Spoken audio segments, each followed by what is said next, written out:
And we're joined now by Amy Chua and parenting expert Liz Fraser, who doesn't agree with all of Amy's parenting methods. Well, let's speak to Liz, because Liz, you came from a strong academic family, and when you were growing up, you had quite a lot of pressure on yourself, didn't you, as a child? Yeah, I mean, first of all, fundamentally, I think we and many people that I've spoken to basically agree that when you're raising children, you give them a good moral compass, you want them to be confident, you teach them right from wrong. And I was obviously taught that in all the books that I write, and that's how I've raised my three children too. So we're kind of agreeing on that.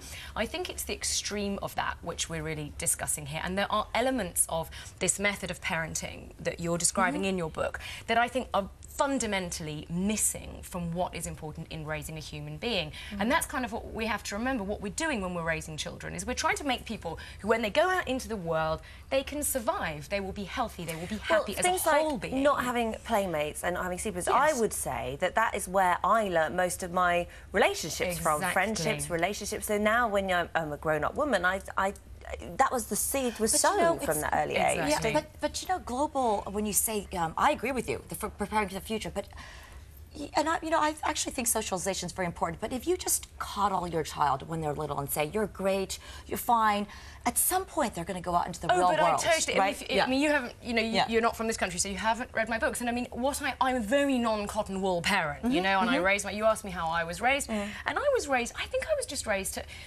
we sort of fundamentally disagree on the very founding of raising children, and I was raised how I raised my children, and it's kind of like this.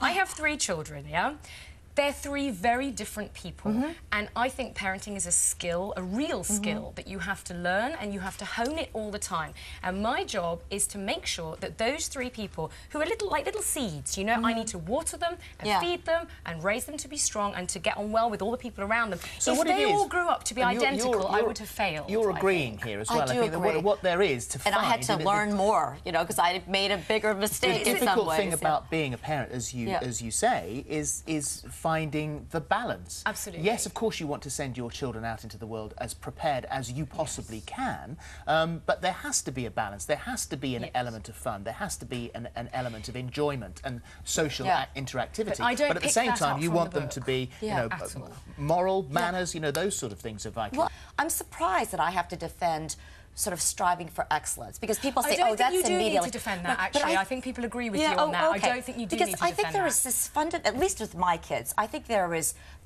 when you do anything extremely well, there's a pride the difference and joy. is not I think we all agree on striving for excellence, but being punished for not getting there. Absolutely. And there's no choice, Amy. I think you don't teach them to make decisions. You see, one really important thing when you're out there in the real world is to make decisions. I mean, all of us have made about 60, 70 decisions today already, all the time. If you raise a child, and this is what I'm getting from the book, and by the way, the Amy Chua I'm sitting next to is not the Amy Chua that I met reading that book. I felt that very strong. I found the book very distressing, and I find you a great pleasure to talk to. You talk about the music being important. He said Lulu saw... I mean, this is doing a rather difficult piece on the piano. Insisted that Lulu kept trying the piece until she had it mastered. However, Lulu saw different and in frustration ripped up the music notes.